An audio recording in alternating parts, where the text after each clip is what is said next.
Hey everybody, I'm CJ, and here we are. Gatekeeping's only bad when fans do it. I tell you, shill media, they just say the darndest things, don't they? CBR.com. Let's face it, this is just this is nobody's idea of a reputable publication, or I can't say publication, a reputable outlet. All right, I'm aware of that, but it's like at the same time, for as bad as CBR can get, and they can get pretty damn bad, but for as bad as CBR can get, they're bleeding cool just remains in a league all its own. But every once in a while, you see an article on CBR where it's almost like somebody looks over at the staff of Bleeding Cool and says, "Hold my beer," such as what we have right here. The story is Star Wars: How the Expanded Universe Became a Gatekeeping Weapon. Little subheading says, the Star Wars fandom grows increasingly toxic over the years, and the divide between the Legends canon and Disney doesn't help. And so, from the jump, this should tell you that this article is going to center primarily on what we old timers used to call the EU, the Expanded Universe. Obviously, now it's all Legends, but that should pretty much tell you the dividing line, is maybe the best way to put it. So, anyway, the article says, for so long, the Star Wars Legends continuity had an avid fan base drawn from the pool of those hungry for more Star Wars content than the feature films could give them. This loyalty to Legends sparked a lot of backlash when Disney purchased the property and rendered much of the expanded universe non canon, but over time, that anger soured into an ugly trend. Legends has a lot of charm as a canon, but it loses that charm when wielded as a weapon for gatekeepers bashing on newer fans. And before we get too much further into this, it seems like now is actually a pretty good time for me to say that I don't really have a horse in this race. Some people, they like the new expanded universe. Some people, I guess now we have to call it Legends. Some people prefer the Legends continuity, but whatever you choose to call it, I don't have a stake in that. Now, obviously, I've got no stake whatsoever in this Disney shit, but even moving aside from that, the old school Bantam, Del Rey, Marvel Comics, Dark Horse Comics, basically everything that the EU had been prior to October of 2012. There are some good novels in there. I'm not saying there's not, but there are not very many good novels. You know, I personally am partial to Shadows of the Empire, the both of the Han Solo trilogies, the Brian Daley, like the Adventures of Han Solo trilogy by Brian Daley, and then the Han Solo trilogy by A.C. Crispin. Both of those trilogies are excellent. There are some prequel era novels. Cloak of Deception comes to mind. I think there was a Darth Maul book, or maybe a couple of Darth Maul books. I don't know, published, I want to say sometime between 2000 maybe to 2001, something like that, somewhere in there. It's about like that. But honestly, aside from those things, there's just not really all that much of the old school EU that appealed even to me. And certainly whenever you start getting into things like video games and comics and stuff like that, I mean, I'm not really much of a gamer, which I guess is number one. And number two, this may be blasphemy for some people, but there are just so few Star Wars comics out there that I really get anything out of. Star Wars Tales was that was a pretty decent little Star Wars comic. There was, let me think, what else. There was, and of course now Star Wars Legacy. That was pretty good, but you know, really aside from those two, I'm at a real loss to think of Star Wars comics that I am just over the moon in love with. There's just not all that much, and all of this is kind of like a really long way of saying that when it comes to this whole premise set forth by this article, I don't really have a horse in this race. So when you see me call bullshit on some stuff, I just want you to keep that in mind. Maybe I've got an objectivity here, or maybe I'm just not a shill. I take your pick. But in any case, article goes on to say, back when it was known as the quote unquote expanded universe or EU continuity, fans of the franchise explored books and comics to discover the backstories and futures of the characters they saw on the silver screen. Such continuity seldom had much effect on the films themselves, and indeed the EU itself could be a tangled web of contradiction at times, which was part of the reason it was easiest for Disney to create its own sequel stories. There's actually quite a lot to unpack there, so I just want to put this thing back on pause to say, number one, this idea that the expanded universe had no influence over the films is simply not true. It's something that uh, usually those with no real knowledge or no real history with Star Wars are happy to tell you, but it's simply not true. The first time I can remember hearing about the oath of Jedi celibacy that Jedi are supposed to take, it was in a, and again, my memory could be a bit fuzzy here, but it was in some Star Wars comic, and this should just about tell you how much affection I've got for Star Wars comics. I don't remember which one it was, but it was something that I found in uh, I don't know. I want to say it was the summer of 2000, but that basically in it, the the big theory that was getting kicked around was basically that the Jedi are mm, monastically forbidden from falling in love, and that was, it seems funny to think about it now, but that was just such an out there idea that I just instantly rejected. I'm like, okay, well, there's more EU bullshit for you, but yeah, I don't think I need to take this part too seriously. Well, it turns out I did need to take that part a little bit more seriously.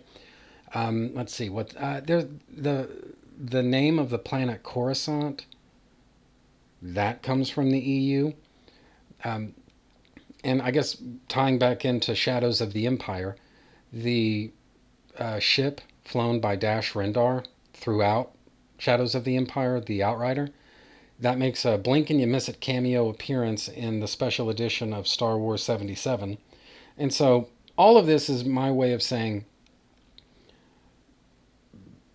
the EU was never, the old school EU was never in a place to dictate terms to the feature films.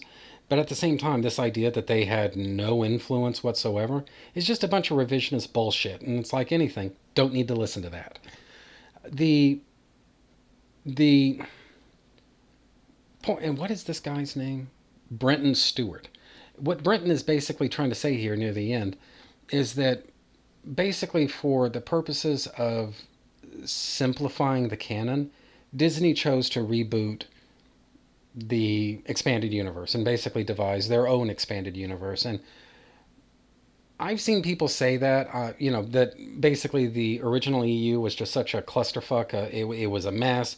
You had all of these continuity problems, these contradictions, and just almost paradoxical errors that are going on in canon where if this is true, then this other thing over here cannot be true.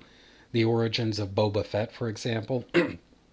And the the fact is, people say that the original EU is just it was such a mess that Disney did the logical thing by rebooting it. It's just, again, it's just not true.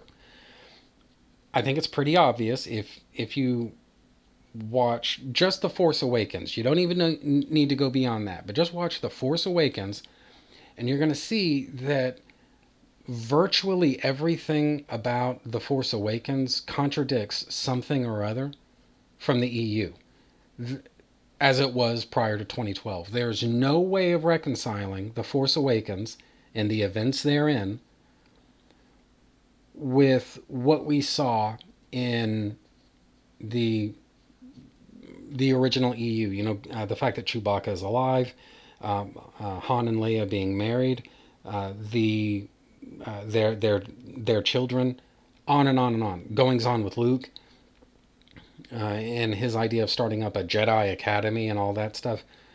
there's just no way of reconciling that all of those things with the EU as it was. So the minute it's decided that it's time to carry on with the numbered saga, and basically it's time to make episode 7, there's pretty much no way that the EU as we knew it is going to survive. And I guess to be fair to Disney, there's no way in hell that they were going to go so far out of their way to make whatever episode 7 they had in mind. There was no way they were going to go out of their way to make that line up with a bunch of novels and comics and video games and all this other stuff that, let's face it, the majority of the public had never heard of, didn't care about, and wouldn't miss if they got nuked out of continuity, which, as we all know, is exactly what happened. So this wasn't, and I guess to tie this all back to my main point, nuking the EU had, as Disney did, that had nothing to do with the fact that the EU was just kind of a mess as far as continuity is concerned. Basically, Disney wanted their movies to have a place of primacy.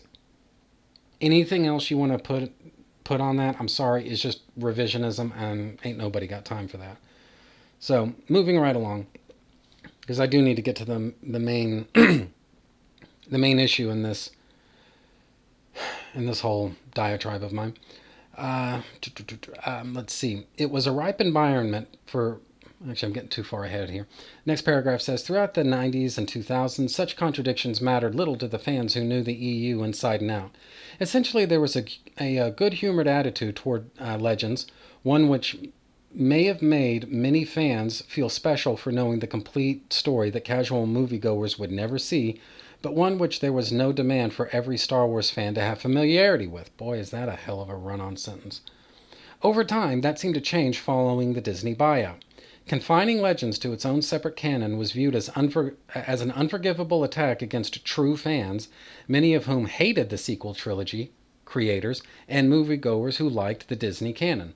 It was a ripe environment for gatekeeping to breed, and even now, the Legends continuity serves as some kind of litmus test of whether or not a fan is real or true.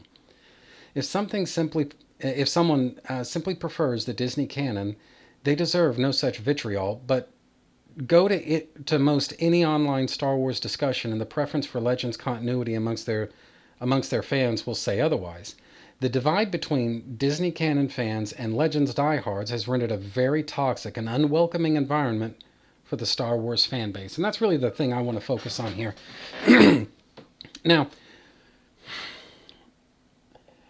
if you've spent any kind of time, any amount of time at all, involved in fandom, I would say of basically anything, but obviously some kind of franchise fiction is the best example. What you know is that a lot of fandoms tend to have camps of some kind or another, and Star Wars is probably more susceptible to that than any franchise that I personally know about. The way that things stand right now, you have people who are fans of the original trilogy, and basically they don't really care very much about anything else. There are fans of, I can't say just the prequels, but there are fans out there who love the prequels, get a lot of mileage out of those. There are fans who enjoy the Clone Wars and all the different TV things that have been done over time. I'm kind of using Clone Wars as like a catch-all term there. And to some degree or another, what I am told is that the Disney canon has its share of fans as well. Now, a fandom that has this many camps in it, there's bound to be, I don't know if I want to say conflict, but among Star Wars fans, there's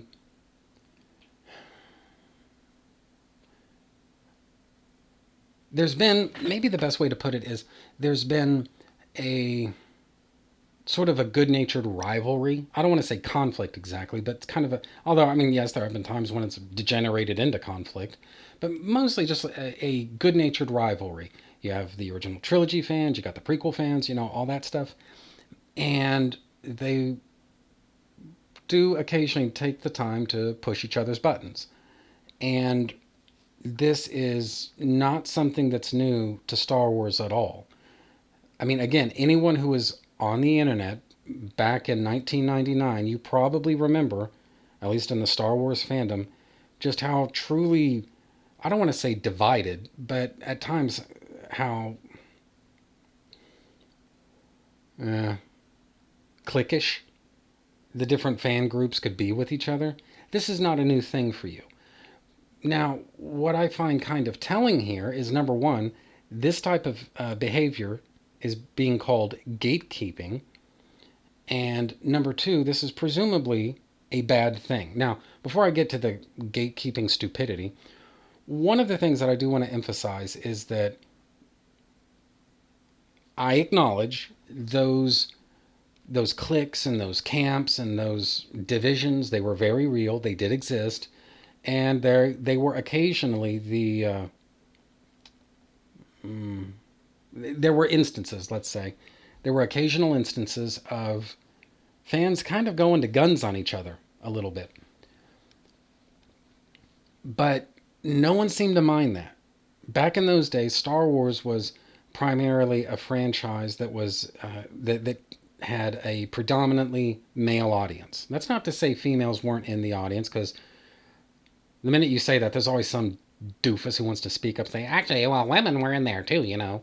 Yeah, I'm not disputing that, but this idea that Star Wars had a 50-50 male-female audience has never been true, and certainly was not true back then. And one of the things that men do is we compete with each other. We give each other a hard time. We have kind of good-natured rivalries with one another. That's what we do. And again, nobody seemed to mind that back when it was understood that the target audience for Star Wars was men. In fact, if anything, it was okay to make fun of people like that. But now that the Force is female, now that Star Wars is for everyone, now all of a sudden fans are supposed to roll out the welcome mat for anybody who wants to show up. And I'm sorry, that's just not the way that any fandom, least of all Star Wars fandom, but that's not the way that any fandom has ever worked, ever, period. And it's it's ridiculous to expect anything else. But the part that about this, obviously, I really do want to talk about this whole idea of gatekeeping. Now, I don't want to get too much into my own personal life here, except to say that, guys, I have tried reaching out to various and sundry literary agents with novel ideas, with manuscripts, with sometimes if I didn't have a completed manuscript, other times maybe it would just be sample chapters or a pitch for a prose novel or just whatever. And just, I guess, from a creative standpoint, there are certain things I don't want to put in a novel, and I don't really care what that costs me. I don't want to do that. And my refusal to insert certain, let's face it, SJW checklist type things into my proposals inevitably meant that I was gate kept out of getting an agent. Now, I've shared some of my stuff with people who are published writers, people who who teach creative writing. I've gotten criticisms, I've gotten opinions and appraisals. I've even paid people for a few of them, and I've been told that, look, is this stuff Shakespeare? No. But this is not exactly Tommy Wiseau level writing either. I mean, this stuff is actually all right. This is readable. I would read this.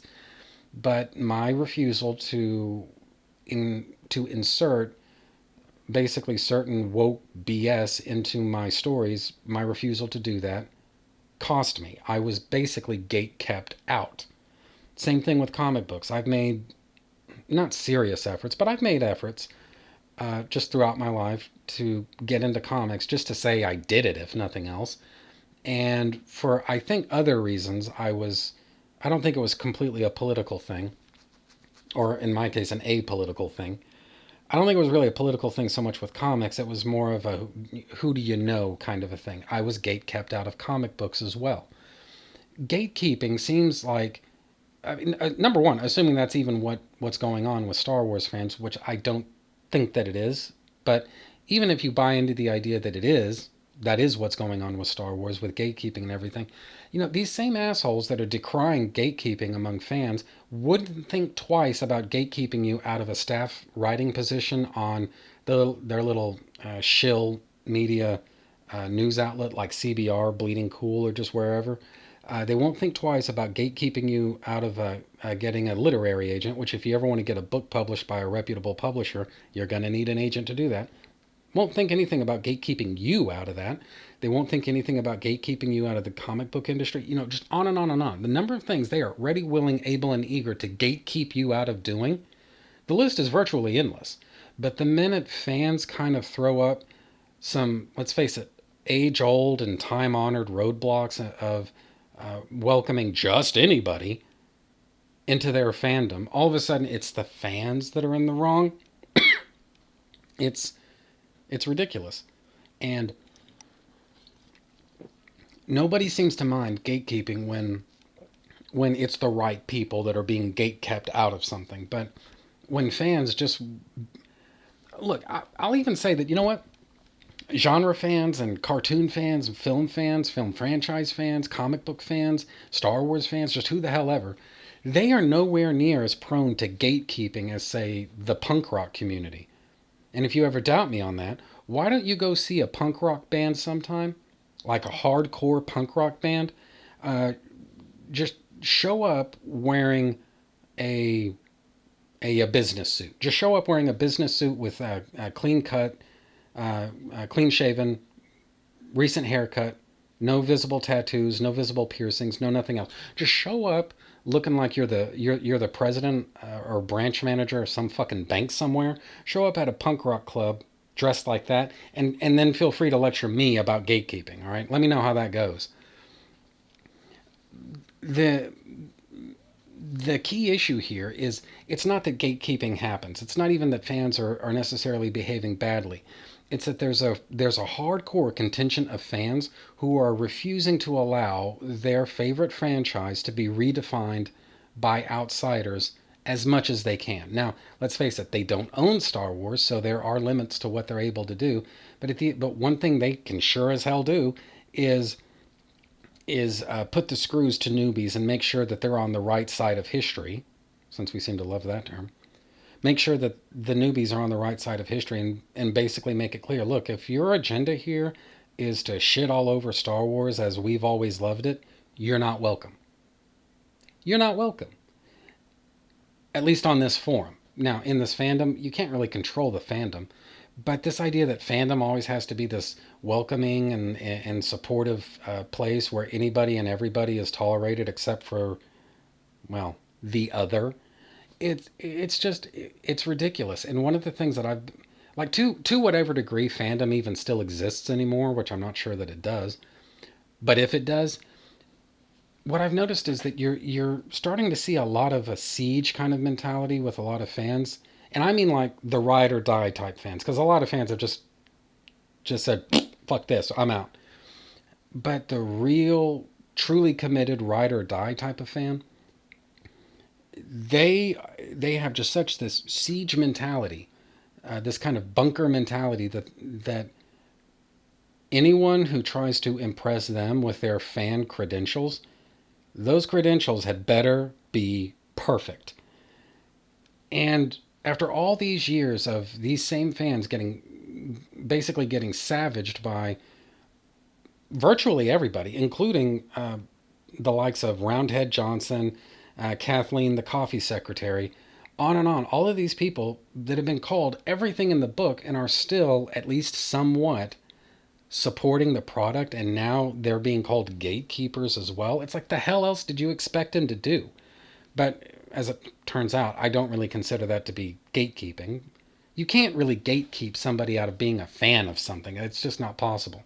You can gatekeep somebody out of a certain industry or a certain profession, but you can't gatekeep somebody out of a fandom, which is such an ephemeral concept anyway. It's just how would you even do that?